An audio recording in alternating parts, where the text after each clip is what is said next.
sagalee saarugaa wangeela qabadhe. Kitaabonni baay'een katabamaniiru garuu hin beekanii garaa du'aan booddee jireenya akka jiru. Gaazexaawwan baay'een barreeffamaniiru garuu hin argine garaa du'aan booddee jireenya akka jiru. Wangeela koo targee wangeela koo, wangeela koo targee wangeela koo, wangeela dubbatee wangeela koo, wangeela koo.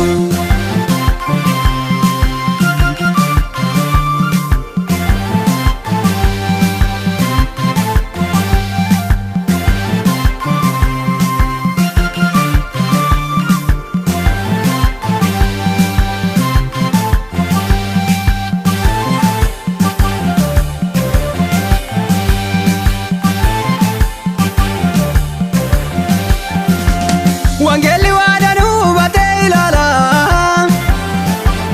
qosaattiin qabamu waan hundumaa caala. Ganama haaraadha inni ittiin qoofamu, hafuura qulqulluu katabee akka mi'eeffamu. Ganama haaraadha inni ittiin qoofamu, hafuura qulqulluu katabee akka mi'eeffamu. Abbaa jaalu Yesuus argadhe, sagalee saarugaa wangeela qabadhe. Kitaabonni baay'een katabamaniiru garuu hin beekanii garaa du'aan booddee jireenya akka jiru. Gaazexaawwan baay'een barreeffamaniiru garuu hin argine garaa du'aan booddee jireenya akka jiru.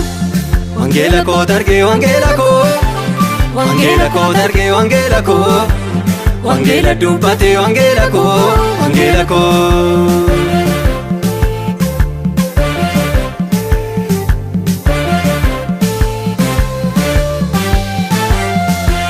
Kitaabota baay'ee beektan ni katabu, seenaa lafaa malee isa waliin qabu. Garaa du'aan booddee jireenya akka argame, icciita dhookatee wangeelli nutti hime. Garaa du'aan booddee jireenya akka argame, icciita dhookatee wangeelli nutti hime. Abbaa jaalu Yesuus argadhe, sagalee saarugaa wangeela qabadhe. Kitaabonni baay'een katabamaniiru garuu hin beekanii garaa du'aan booddee jireenya akka jiru. Gaazexaawwan baay'een barreeffamaniiru garuu hin argine garaa du'aan booddee jireenya akka jiru. Wangeela koo targee wangeela koo, wangeela koo targee wangeela koo, wangeela dubbatee wangeela koo, wangeela koo.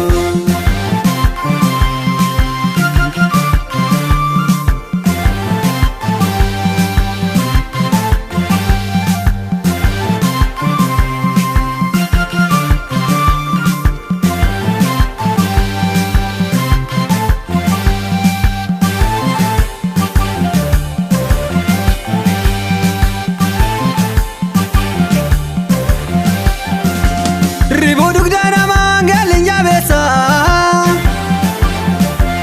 karaa dhugaa ta'ee siyoon ittiin geessa.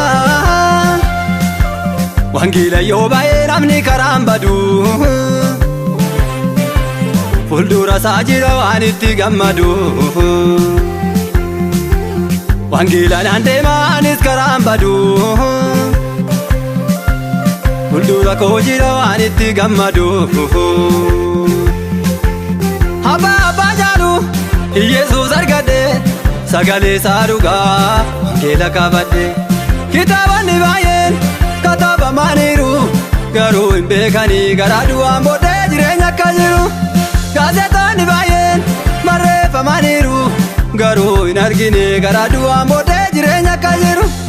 Wangeela koo targee wangeela koo, wangeela koo targee wangeela koo, wangeela dubbatee wangeela koo, wangeela koo.